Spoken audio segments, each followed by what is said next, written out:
ముల్లెళ్ళి ఆకు మీద పడ్డా ఆకెళ్ళి ముళ్ళు మీద పడ్డా నష్టం ఆకేనండి. ఏంటి సామెత చెప్తుంది అనుకుంటున్నారా? రీసెంట్గా నేను మన ఛానల్లోనే రాయచూర్ది ఒక స్టోరీ అయితే షేర్ చేశాను కదండి. ఒక వైఫ్ తన హస్బెండ్ ని కృష్ణా రివర్ లో అయితే తోసేసింది అని. ఇంకా వీడియో ఎవరైనా చూడలేని వాళ్ళు ఉంటే కిందని రిలేటెడ్ వీడియోలో ట్యాగ్ చేస్తాను, తప్పకుండా చూసేయండి. ఆ స్టోరీ వింటేనే మీకు ఈ స్టోరీ అర్థమవుతుంది. ఇది పార్ట్ 2 అనమాట. అలా తోసేసిన తనైతే చక్కగా ఈత కొట్టి బయటకు అయితే వచ్చేసాడు. బయటకు వచ్చేసిన తర్వాత ఇరు ఫ్యామిలీలు కలిసి పోలీస్ స్టేషన్ లో అయితే కూర్చున్నారు. అలా కూర్చున్న తర్వాత అసలు ట్విస్ట్ అక్కడే మొదలయ్యింది. ఎందుకంటే ఆ అబ్బాయి 16 ఏళ్ళ అమ్మాయిని అయితే పెళ్లి చేసుకున్నాడు.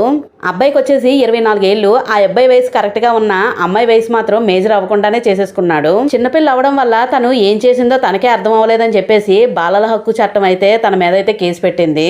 మొత్తం ఒక్కసారిగా సీన్ అయితే రివర్స్ అయిపోయింది. తన మైండ్ సెట్ బాగుండి చేసిందా బాగోలేక చేసిందా అనేది పక్కన పెడితే తను చేసింది తప్పు.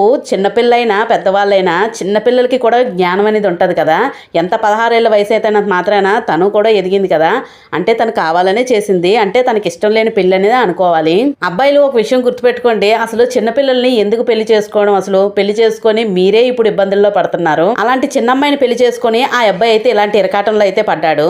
అందువల్ల పెళ్లిళ్ళు చేసుకునేటప్పుడు కొంచెం మేజర్ అయితే అన్ని మంచి చెడ్డ ఆలోచించే అమ్మాయి అయితే అవుతుంది. అందువల్ల కొంచెం అర్థం చేసుకొని అమ్మాయిల్ని మేజర్ అయినంత వరకు ఆగండి. అలా కాదు అని చెప్పేసి ఇలాగ చిన్నపిల్లల్ని చేసుకుంటే ఇలాగే జరుగుతుంది.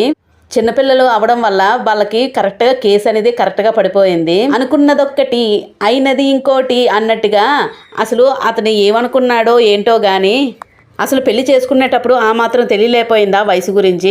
ఇందులో పెద్దల తప్పు కూడా ఉంటదండి. కొంతమంది ప్రోత్సాహం వల్ల కూడా కొంతమంది పిల్లలు బలైపోవాల్సి వస్తుంటది. అందువల్ల ముందుగా పెద్దవాళ్ళు అయితే తెలుసుకోండి, ఇలాగా ఈ వయసులో పిల్లలకి పెళ్లి చేయకూడదు అని. అసలు అబ్బాయిది తప్ప అమ్మాయిది తప్ప?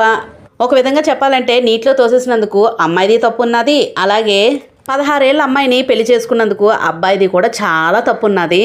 అందుకే మొదట్లో ఒక సామెత చెప్పాను కదండి, ముల్లెళ్ళి ఆకు మీద పడ్డా ఆకెళ్ళి ముళ్ళ మీద పడ్డా నష్టం వచ్చేది ఆకే. అందువల్ల కొంచెం జాగ్రత్తగా ఆలోచించుకొని పెళ్లిళ్ళు చేసుకోండి. ఇప్పటి వరకు వీడియో చూసిన వాళ్ళు నేను అడిగిన క్వశ్చన్కి కామెంట్ అయితే చేస్తారనుకుంటున్నాను.